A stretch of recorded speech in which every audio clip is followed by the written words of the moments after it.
One of the questions I get asked most frequently at conferences by our doctors is, John, what do I do about Yelp? While we can't completely control or mitigate review sites like Yelp, there are some best practices we can employ which can greatly reduce the stress and anxiety sites like this cause our doctors in independent practices. I'll call these John's Rules for Yelp Management. Rule number 1. When a Yelp rep calls your practice to sell you on buying advertising services, whether you buy or you don't have the reaction of hanging up the phone and then asking your friends or patients to write a positive review. This is the most common mistake I see my doctors make, and it works like this. A doctor hangs up on the Yelp rep after denying buying their marketing services, and then thinks they can outthink Yelp by asking their patients to leave them a positive review. Suddenly, the Yelp profile of that doctor has 6 reviews overnight, whereas before there were only 2 reviews, ever. How Yelp treats this is an attempt to game the system, and then immediately hides these reviews under a difficult-to-find link on your profile. It looks like this, and notice it's buried all the way down on the bottom of the reviews.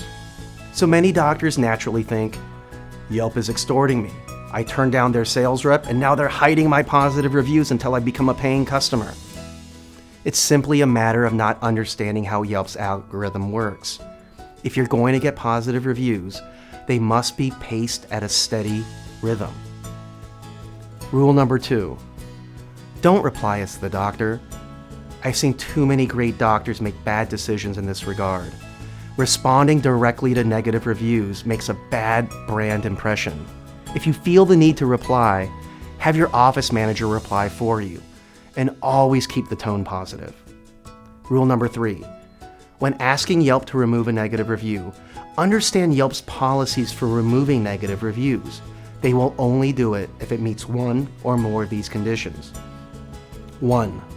The patient has included inappropriate content, like revealing the name of the patient, or the review contains inappropriate or foul language.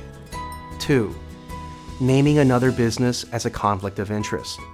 When a patient writes a negative review and then immediately recommends another practice, that could be seen as a conflict of interest and could be the basis for that review to be removed. 3. It must be the patient or the consumer themselves. A caretaker or a friend complaining about the practice or the doctor on behalf of their parent may be the basis for removing the review, since the reviewer isn't the actual consumer. 4. Duplicate reviews. This one is my favorite, and it's the easiest since many angry patients only bother to write one review and then cut and paste them onto other sites.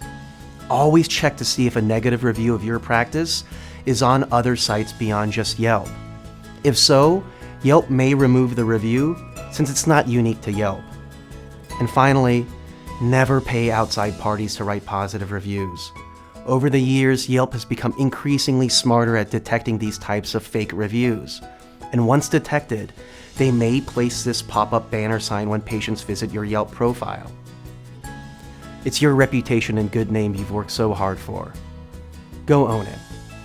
I'm John Kim, the technology evangelist at Sicario, a leading provider of cloud-based solutions for independent practices.